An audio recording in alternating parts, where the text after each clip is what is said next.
Low ಇವನ್ ಒಳ್ಳೆ ಗೋಳ ಎತ್ಕೊಂಡ್ರ ಕೂಡ್ದಾಗ ಅಳ್ತಾನೆ ಇಲ್ಲಾಂದ್ರೆ ನಗ್ತಾನೆ. ಹೋಗ್ಲಿ ಬಿಡ್ರ, ನಾವೀಗ ರೂಮಿಗೆ ಕರ್ಕೊಂಡು ಬಂದಿದೀವಲ್ಲ, ಪಾಪ ನೊಂದಿರೋ ಮನ್ಸು ಎಷ್ಟಳುತ್ತೋ ಅಳ್ಳಿ ಬಿಡ್ರ. ಲೋ ನೀವೆಲ್ಲ ನನಗೆ ಫ್ರೆಂಡ್ಸ್ ಇದ್ದೀರಾ, ಆದ್ರೆ ನಾನು ಯಾರು ಇಲ್ದಿರೋ ಅನಾಥ ತರ ಫುಟ್ಪಾತಲ್ಲಿ ಮಲಗಿದ್ದೆ ಕಣ್ರು. ಪಬ್ಲಿಕ್ ಟಾಯ್ಲೆಟ್ ಅಲ್ಲಿ ಸ್ನಾನ ಮಾಡ್ಕೊಂಡು ಬಂದೆ ಕಣ್ರು. ಸರಿ ಬಿಡ ವಾಸು, ಈಗ ನಾವೆಲ್ಲ ಬಂದಿದೀವಲ್ಲ, ಯಾಕೆ ಅಳ್ತಿದೀಯಾ? ಮೊದ್ಲು ಅಳ್ಳೋದ್ ನಿಲ್ಸು. ಇವತ್ ಬಂದಿದ್ದೀರಾ, ಆದ್ರೆ ಅವತ್ತು ಫುಟ್ಪಾತ್ ಅಲ್ಲಿ ಮಲಗಿದ್ದಾಗ ಯಾರಾದ್ರೂ ಒಬ್ರಾದ್ರೂ ಬಂದ್ರಾ? ನನಗೆ ಅಂತ ಪರಿಸ್ಥಿತಿ ತಂದ್ಬಿಟ್ರು. ಲೇ ವಾಸು, ನಿನಗಂತ ಪರಿಸ್ಥಿತಿ ಬಂದಿದೆ ಅಂತ ನಮಗೇನ್ ಕನಸು ಬಿದ್ದಿತ್ತೇನೋ? ಈಗ ನಿನ್ನ ನಮ್ ರೂಮ್ ಕರ್ಕೊಂಡ್ ಬಂದಿದೀವಲ್ಲ. ಊನಪ್ಪ, ನೀವೆಲ್ಲ ಫ್ರೆಂಡ್ಸ್ ಇದ್ದೀರಾ, ಆದ್ರೆ ಒಬ್ರಾದ್ರೂ ನನಗೆ ಫೋನ್ ಮಾಡಿದ್ರೇನೋ? ನಾನೇ ಅಲ್ವೇನ್ರೋ ಹುಡುಕೊಂಡ್ ಬಂದು ಫೋನ್ ಮಾಡಿದ್ದು. ಲೋ, ನಾವು ಟೂರಿಂದ ಬರ್ತಿದ್ದ ಹಾಗೆ ನಿನ್ಗೆ ಫೋನ್ ಮಾಡ್ದಿ ಕಣೋ, ಆಗ ನಿನ್ ಮೊಬೈಲು ಸ್ವಿಚ್ ಆಫ್ ಆಗಿತ್ತು. ಏನಾದ್ರೂ ಒಂದು ಹೇಳ್ತಿರ್ತೀಯ ಕೊಡು. ಲೈ, ಎಷ್ಟು ಕುಡಿತೀಯೋ? ಲೇ ವಾಸು, ಮೊದ್ಲಿದ್ದೆಲ್ಲ ಮರ್ತು ಬಿಡು. ಉಳ್ಕೊಳ್ಳೋದಕ್ಕೆ ಜಾಗ ಸಿಕ್ಕಿದೆ, ದುಡಿಯೋದಕ್ಕೆ ಕೆಲಸ ಸಿಕ್ಕಿದೆ, ಮತ್ತಿನ್ನೇನೋ ಬೇಕು ನಿನ್ಗೆ? ಊನಪ್ಪ, ಕೆಲಸ ಸಿಕ್ಕಿದೆ. ದೊಡ್ಡ ಸಾಫ್ಟ್ವೇರ್ ಕಂಪ್ನಿನಲ್ಲಿ HOD ಕೆಲಸ ಸಿಕ್ಕಿದೆ. ಲೈ, ನಾನ್ ಮಾಡ್ತಾ ಇರೋದು ಎಂಜ್ಲೇತ ಕೆಲಸ ಕಂಡ್ರು. ಇದಕ್ಕೆಲ್ಲ ಕಾರಣ ನಮ್ಮ ಮಾವ ರಾಜಶೇಖರ್. ಅವನನ್ನ ಮಾತ್ರ ಸುಮ್ಮನೆ ಬಿಡೋದಿಲ್ಲ ಕಣ್ರೋ, ಸುಮ್ಮನೆ ಬಿಡೋದಿಲ್ಲ. ಲೋ, ಈಗ ಡಿಪಾರ್ಟ್ಮೆಂಟಲ್ ಸ್ಟೋರ್ಸ್ ಇದೆಯಲ್ಲ, ಅದು ಯಾರ ಜಾಗದಲ್ಲಿದೆ ಹೇಳು? ಅದ್ರಲ್ಲೇನೋ ಅನುಮಾನ ಇದೆ, ಅದು ನಿಮ್ಮ ಅಣ್ಣ ರಮೇಶ್ ಅಂದು ತಾನೆ? ಊನಪ್ಪ, ಕುಡಿದ ನೆಶನಲ್ಲಿ ಇದನ್ ಮಾತ್ರ ಮರೆಯೋದಿಲ್ಲ ನೀವು. ಲೇ, ಅವನ ಹೆಸರಿಂದ ನನ್ನ ಹೆಸ್ರಿಗೆ ಬರೆಸ್ಕೊಂಡ್ನಲ್ಲೋ, ಈಗ ಅದು ನನ್ನ ಜಾಗದಲ್ಲೇ ಡಿಪಾರ್ಟ್ಮೆಂಟಲ್ ಸ್ಟೋರ್ಸ್ನ ಕಟ್ಟಿ ನನ್ನನ್ನೇ ಮನೆಯಿಂದ ಆಚೆ ಹಾಕ್ಬಿಡ್ನಲ್ಲ ರಾಜಶೇಖರ್. ಅವನು ಮಾತ್ರ ಸುಮ್ಮನೆ ಬಿಡೋದಿಲ್ಲ ಕಣ್ರೋ, ಸುಮ್ಮನೆ ಬಿಡೋದಿಲ್ಲ. ಕೇಸ್ ಹಾಕ್ತೀನಿ. ಅವನೇ ಓಡ್ ಬಂದು ನನ್ನ ಕಾಲ್ ಮೇಲೆ ಬೀಳ್ಬೇಕು, ಹಾಗೆ ಮಾಡ್ತೀನಿ. ಲೇ, ನೀನ್ ಕುಡ್ಬಿಟ್ಟು ಹೋಗ್ಬಿಡಪ್ಪ, ನಿನ್ ಫ್ರೆಂಡ್ಶಿಪ್ ನಂಗೆ ಬೇಕಾಗಿಲ್ಲ. ಲೋ, ಯಾಕೋ ಈಗ ಮಾತಾಡ್ತಾ ಇದ್ಯಾ? ಮತ್ತಿನ್ನೇನು, ನಿನ್ ಮಾವ ಏನ್ ಸಾಧಾರಣವಾದ ಮನುಷ್ಯನ? ನಿನ್ ಕೇಸ್ ಹಾಕಿದ ಕೂಡಲೇ ನಿನ್ ಕಾಲಿಗೆ ಬಂದು ಬೀಳೋದಕ್ಕೆ? ನಿನ್ನೇನು ಸುಮ್ಮನೆ ಬಿಡ್ತಾರೆ ಅನ್ಕೊಂಡಿದ್ಯಾ? ನೀನ್ ರೋಡಲ್ಲಿ ನಡ್ಕೊಂಡು ಹೋಗ್ತಿರ್ಬೇಕಾದ್ರೆ ನಿನ್ ಮೇಲೆ ಲಾರಿ ಹತ್ಸಿ ಬ್ರೇಕ್ ಫೇಲ್ಯೂರ್ ಅಂತ 1,50,000 ರೂಪಾಯಿ ಫೈನ್ ಕಟ್ತಾರೆ. ನಿನ್ ಜೊತೆ ಫ್ರೆಂಡ್ಶಿಪ್ ಮಾಡಿದ ಪಾಪಕ್ಕೆ ನಮ್ಮೆಲ್ಲರ ಮೇಲೂ ಲಾರಿ ಹತ್ಸಿ ಅದೇ ಫೈನ್ ಕಟ್ಟಿ ಕೇಸ್ನ ಕ್ಲೋಸ್ ಮಾಡ್ತಾರೆ. ಇದೆಲ್ಲ ನಮ್ಗೆ ಬೇಕೇನೋ? ಲೇ ವಾಸು, ಸುಮ್ಮನೆ ಸೇಡ್ ತೀರ್ಸ್ಕೊಂತೀನಿ ಅಂತ ಹೋಗಿ ನೀನು ಬಲಿಯಾಗೋದಲ್ಲದೆ ನಮ್ಮನ್ನು ಬಲಿ ಕೊಡ್ಬೇಡ ಕಣೋ. ಸುಮ್ಮನೆ ಮಲಗಿದ್ದು ಬೆಳಗ್ಗೆ ಎದ್ದು ಕೆಲ್ಸಕ್ಕೆ ಹೋಗು.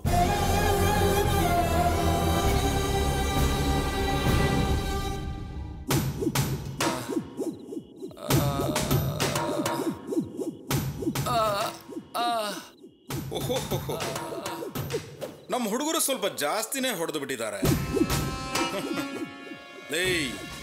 ಇದು ಚಿಕ್ಕ ಮ್ಯಾಟ್ರ್ ಕಣ್ರೋ, ಇಷ್ಟೊಂದ ಹೊಡೆಯೋದು? ಅಣ್ಣ, ಹೇಳೋ ತನಕ ಹೇಳಿದ್ವಿ, ಮಾತು ಕೇಳಲಿಲ್ಲ, ಅದಕ್ಕೆ ಸರಿಯಾಗಿ ಬಾರಿಸೋದು ಅಣ್ಣ. ಮರಿ ನೋಡಿಲಿ, ನಿನ್ನ ಬಿಟ್ಬಿಡೋಕೆ ಹೇಳ್ತೀನಿ, ಅದಕ್ಕೆ ಬದಲಾಗಿ ನೀನೊಂದು ಕೆಲಸ ಮಾಡ್ದೆ.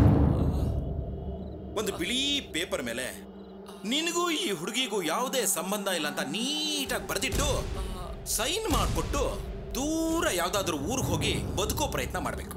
ಏನಂತೀಯ? ಆಗೋದಿಲ್ಲ. ಶ್ವೇತಾ ನನ್ನ ಪ್ರಾಣ. ಅವಳಿಗೂ ನನಗೂ ಇರೋದು ನಿಜವಾದ ಪ್ರೀತಿ. ಏನೋ ಹೇಳ್ತಾ ಇದೀಯೋ? ಶ್ವೇತಾ ನಿನ್ ಪ್ರಾಣನ? ಸಮಾಧಾನ ಮಾಡ್ಕೊಳ್ಳೋ. ಇವನು ಅಷ್ಟು ಸುಲಭವಾಗಿ ನಮ್ಮ ಮಾತು ಕೇಳೋದಿಲ್ಲ ಕಣ. ಎಳೆ ರಕ್ತ ಅಷ್ಟು ಸುಲಭವಾಗಿ ಜಗ್ಗಲ್ಲ. ನಾನು ಮಾತಾಡ್ತಾ ಇದ್ದೀನಲ್ಲ, ತಾಳ್ಮೆಯಿಂದಿರ್ರಿ. ಅಣ್ಣ, ಇವನ ಹತ್ರ ಏನನ್ನ ಮಾತಾಡೋದು? ಇವನ ಇಲ್ಲ ಸಾಯಿಸ್ಬಿಡ್ತೀನಿ.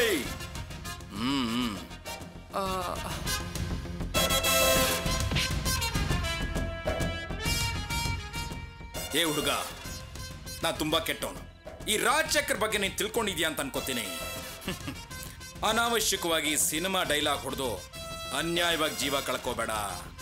ಒಳ್ಳೆ ಮಾತಿಂದ ನಾನು ಹೇಳ್ದಾಗೆ ಸೈನ್ ಮಾಡಿ ನಿನ್ನ ಜೀವ ಉಳಿಸ್ಕೊ. ಏನಂತೀಯ?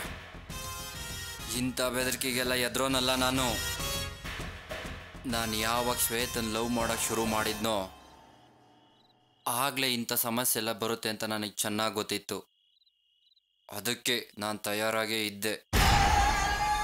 ನನ್ನ ಜೀವನೇ ಅವಳು. ಅವಳಿಗೋಸ್ಕರ ನನ್ನ ಸತ್ರು ಸಂತೋಷನೇ. ಲೇ ಮೂರ್ಖ, ಆಫ್ಟರ್ ಆಲ್ ಒಂದು ಹುಡುಗಿಗೋಸ್ಕರ ಜೀವ ಬಿಡ್ತೀನಿ ಅಂತ ಹೇಳ್ತಿದ್ಯಲ್ಲೋ.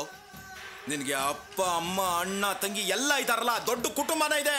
ಅವ್ರಗಳ ಬಗ್ಗೆ ನಿನ್ಗೆ ಯೋಚನೆನೇ ಇಲ್ವಾ? ಯಾವ್ದೋ ಪ್ರೀತಿ, ಯಾವ್ದೋ ಲವ್. ಲೇ ಈ ನಿನ್ ಪ್ರೀತಿ ನಿನ್ ಲೆವೆಲ್ ಅಲ್ಲಿರೋ ಹೆಣ್ಮಕ್ಳ ಬಗ್ಗೆ ಹುಟ್ಟೋದಿಲ್ವಾ? ಬರೀ ಶ್ರೀಮಂತರ ಹೆಣ್ಮಕ್ಳ ಬಗ್ಗೆ ಮಾತ್ರ ಹುಟ್ಟುತ್ತಾ? ಏನ ನಾವು ಹೆಣ್ಣು ಮಕ್ಕಳಿಗೆ ಜನ್ಮ ಕೊಟ್ಟು ಅವ್ರನ್ನ ಸಾಕಿ ಬೆಳೆಸಿ ದೊಡ್ಡವ್ರನ್ನಾಗಿ ಮಾಡಿ ಹಣ ಆಸ್ತಿ ಅಂತಸ್ತು ಅಂತ ಸಂಪಾದನೆ ಮಾಡಿರ್ತೀವಿ.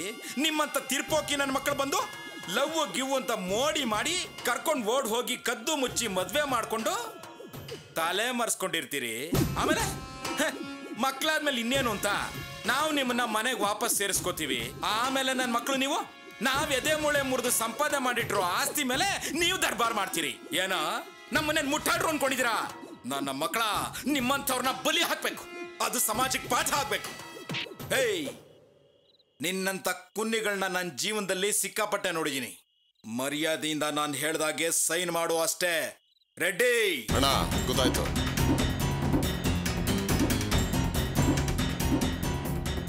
ಜುಟ್ಟು ನನ್ನ ಮಗನೇ.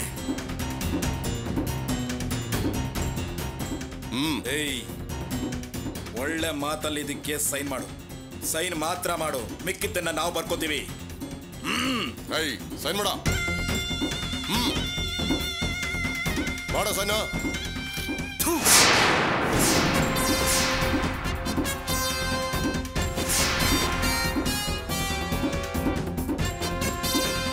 ಎಷ್ಟು ಧೈರ್ಯ ನಿನಗೆ?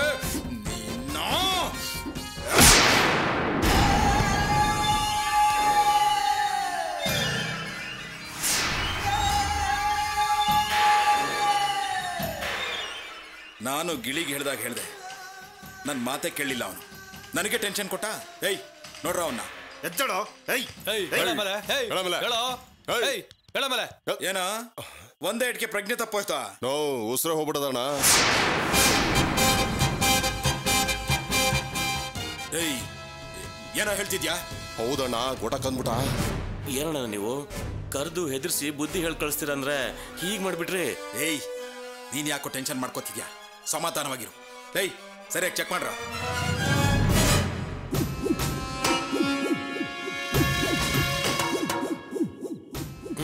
ಇಲ್ಲ ಅಣ್ಣ, ಸತ್ತೋಗ್ಬಿಟ್ಟ. ಹೌದಣ್ಣ. ಈಗೇನಣ್ಣ ಮಾಡೋದು? ಈ ವಿಷಯ ಏನಾದ್ರು ಹೊರಗಡೆ ಗೊತ್ತಾದ್ರೆ ನನ್ನ ಮಗಳು ಮಾನ, ನಮ್ಮ ಮರ್ಯಾದೆ ಎಲ್ಲ ಹೋಗ್ಬಿಡುತ್ತಲ್ಲಣ್ಣ. ಈಗೇನಣ್ಣ ಮಾಡೋದು? ಏಯ್, ಬಾಯಿ ಮುಚ್ಕೊಂಡು ನಿಂತ್ಕೊಳ್ಳೋ. ನನಗೆ ಸ್ವಲ್ಪ ಯೋಚನೆ ಮಾಡಕ್ಕೆ ಅವಕಾಶ ಕೊಡು.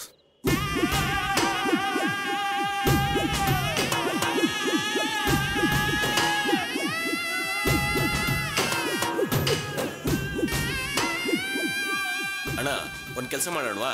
ಕೆಂಗೇರಿ ಹತ್ರ ಒಂದು ಹಳೆ ಬಾವಿ ಇದೆ. ಈ ಬಾಡಿನ ತಗೊಂಡೋಗಿ ಹಳೆ ಬಾವಿಲಿ ಹಾಕ್ಬಿಡೋಣ. ಪೊಲೀಸ್ನವರಿಗೂ ಯಾವ ಅನುಮಾನನೂ ಬರಲ್ಲ. ಏಯ್, ಈ ಹುಡುಗ ವಾಸವಾಗಿದ್ದು ಆ ರಮೇಶ ಇದ್ದಿದ್ದು ವಠಾರದಲ್ಲಿ ತಾನೆ? ಹೌದಣ್ಣ. ಹಾಗಾದ್ರೆ ಈ ಬಾಡಿನ ಎಲ್ಲಿಗೂ ಬಿಸಾಕೋದ್ ಬೇಡ. ಇವನು ಕೊಲೆಯಾಗಿರೋ ವಿಷಯ ಪೊಲೀಸರಿಗೆ ಗೊತ್ತಾಗ್ಬೇಕು. ಆದ್ರೆ ಎನ್ಕ್ವೈರಿ ಆಗ್ಬೇಕು. ಏನಣ್ಣ ಹೇಳ್ತಾ ಇದ್ದೀರಾ? ನಾನೇನೇ ಹೇಳಿದ್ರು ಅದಕ್ಕೊಂದು ಅರ್ಥ ಇರುತ್ತೆ. ರೆಡಿ? ಅಣ್ಣ,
ಹಲೋ, ಹೇಳಿದ್ದೀನ? ರಮೇಶ್ ಮನೆಗೆ ಹೋದ್ರಿ ತಾನೇ? ಇಲ್ಲ ದಿನ, ನಾನಿನ್ನು ಗ್ಯಾರೇಜಲ್ಲೇ ಇದ್ದೀನಿ. ಗ್ಯಾರೇಜ್ ಅಲ್ಲ? ಏನು ಇಷ್ಟೊತ್ತಿನಲ್ಲಿ? ಅದು ಸ್ವಲ್ಪ ಅರ್ಜೆಂಟ್ ಕೆಲಸ ಇತ್ತು. ಒಂದು ಕಾರ್ ರೆಡಿ ಮಾಡಬೇಕು, ಅದಕ್ಕೆ. ಮೊದಲು ಆರೋಗ್ಯ ನೋಡ್ಕೊಳ್ಳಿ, ತುಂಬಾ ಆಯಾಸ ಮಾಡ್ಕೋಬೇಡಿ. ರೆಸ್ಟ್ ತಗೊಂಡು ಆಮೇಲೆ ವರ್ಕ್ ಮಾಡಿ. ಹಾಗೇನಿಲ್ಲ ದಿನ, ನನಗೆಲ್ಲ ಇದು ರೂಢಿಯಾಗಿದೆ. ಆದರೆ ಇಷ್ಟೊತ್ತೆಲ್ಲ ಕೆಲಸ ಮಾಡಿ ತುಂಬ ದಿನ ಆಗೋಯ್ತು. ಆದರೆ ರಾತ್ರಿ ಎಲ್ಲ ಕೆಲಸ ಮಾಡೋದಂದ್ರೆ ನನಗೆ ತುಂಬ ಇಷ್ಟ. ನೀವು ಮನೇಲಿದ್ರಿ ತಾನೆ? ಮನೇಲೇ ಇದ್ದೀನಿ. ನನಗೆ ಬೆಡ್ರೂಮಿಂದಾನೇ ಮಾತಾಡ್ತಾ ಇರೋದು. ಆಮೇಲೆ ದಿನ ಪಾರ್ಟಿ ಕೊಟ್ಟಿದ್ರ ಬಗ್ಗೆ ಅವ್ರೇನು ಹೇಳಿದ್ರು? ಅವ್ರಿಗೆ ತೃಪ್ತಿ ಆಗಿದೆ ತಾನೆ? ಅವ್ರು ಮಾತ್ರ ತುಂಬಾನೇ ಸಂತೋಷ ಆದ್ರು. ನೀವು ಕೂಡ ಹಿಂದೆ ಮುಂದೆ ಯೋಚನೆ ಮಾಡದೆ 10,000ಕ್ಕಿಂತ ಜಾಸ್ತಿನೇ ಖರ್ಚು ಮಾಡಿದ್ರಿ. ಇನ್ ಮುಂದೆ ಎಲ್ಲ ಆರ್ಡ್ರೂ ನಿಮ್ಗೇನೆ ರಮೇಶ್. ತುಂಬಾ ಸಂತೋಷ ದಿನ. ನೀವು ಸ್ವಲ್ಪ ರೆಸ್ಟ್ ತಗೊಂಡು ಆಮೇಲೆ ಕೆಲಸ ಮಾಡಿ. ಸರಿ, ಫೋನ್ ಇಡ್ಲಾ? ಹಾ ಸರಿ.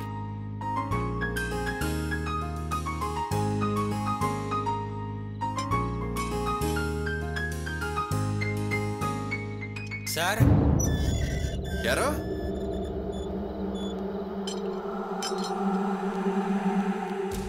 ಯಾರು ನೀವು? ಏನು ಬೇಕಾಗಿತ್ತು? ಸರ್, ನಾವು ಹೊಸೂರಿನವರು, ಶಿವಮೊಗ್ಗ ಹೊರಟಿದ್ವಿ. ಈಗ ಬೆಂಗಳೂರಿಗೆ ಬಂದ್ವಿ. ನಾವು ಬಂದಿದ್ದ ಕಾರು ದಿಢೀರಂತ ಆಫ್ ಆಗೋಯ್ತು. ನಾವು ಮೆಕ್ಯಾನಿಕ್ನ ಹುಡ್ಕೊಂಡು ಬಂದ್ವಿ. ನೀವು ಕೆಲಸ ಮಾಡ್ತಾ ಇದ್ದಿದ್ದು ನೋಡಿ ಸಮಾಧಾನ ಆಯಿತು. ಹೌದಾ? ನಿಮ್ಮ ಗಾಡಿಯಲ್ಲಿದೆ? ಇಲ್ಲೇ 2ನೇ ಕ್ರಾಸ್ನಲ್ಲಿದೆ.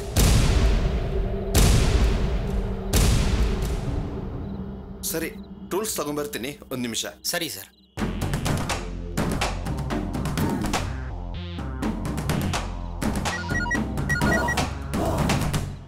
ಹೇಯ್, ಕೆಂಚ ಮಿಸ್ ಕಾಲ್ ಕೊಟ್ಟವನೆ. ಮೋಸ್ಟ್ಲಿ ಆ ರಮೇಶನ್ ಕರ್ಕೊಂಡು ಹೊರಟಿರ್ಬೇಕು. ಅಷ್ಟೊಳಗೆ ನಮ್ಮ ಕೆಲಸ ಮುಗಿಸ್ಕೊಂಡ್ಬರ್ಬೇಕು. ಹತ್ರ ಗಾಡಿ. ಸರಿ ಅಣ್ಣ.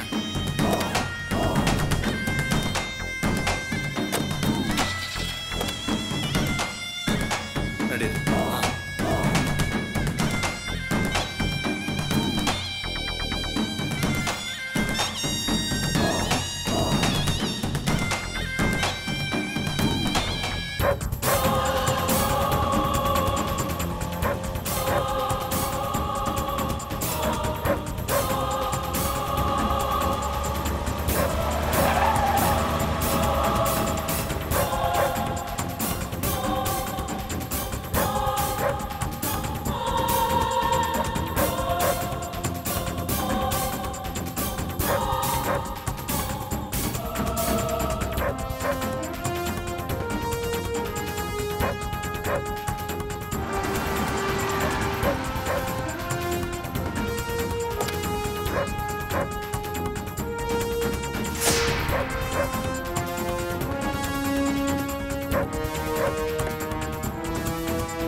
ಸರ್, ಇದಕ್ಕೆ 16-17 ಸ್ಪ್ಯಾನರ್ ಬೇಕು. ತಂದಿಲ್ಲ, ಗ್ಯಾರೇಜಲ್ಲೇ ಇದೆ. ಹೋಗಿ ತಗೊಂಡ್ಬಂದ್ಬಿಡ್ತೀನಿ.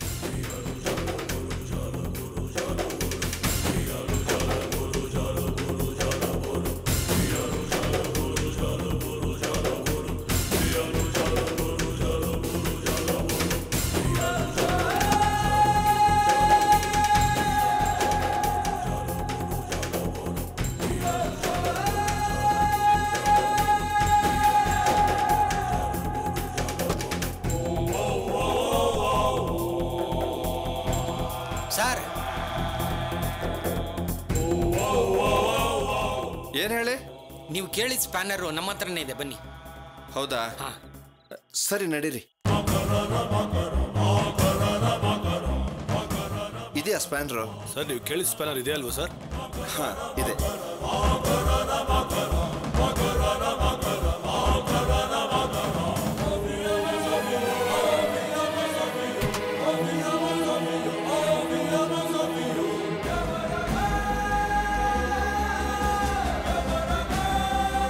ಸರ್, ಇನ್ಯಾವ ಪ್ರಾಬ್ಲಮ್ ಇಲ್ಲ ಸರ್. ಒಂದು ಸಣ್ಣ ಸಮಸ್ಯೆ ಇತ್ತು, ಸರಿ ಮಾಡಿದ್ದೀನಿ. ನೀವು ಆರಾಮಾಗಿ ಹೋಗ್ಬೋದು. Okay sir. ತುಂಬ ಥ್ಯಾಂಕ್ಸ್ ಸರ್. ಎಷ್ಟಾಯ್ತು ಸರ್? ನೀವೇ ನೋಡ್ಕೊಂಡು ಕೊಡಿ. ಒಂದು 150 ಕೊಡಿ. ತಗೊಳ್ಳಿ. 50 ಚೇಂಜು ಪರವಾಗಿಲ್ಲ change ಇಟ್ಕೊಳ್ಳಿ. ಪರವಾಗಿಲ್ಲ. ಸರಿ ಬರ್ತೀನಿ. ಸರಿ ಹುಷಾರಾಗಿ ಹೋಗಿ. Thank you.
ಕುಡಿಯ ಶಂಕರ್ಲಿಂಗ.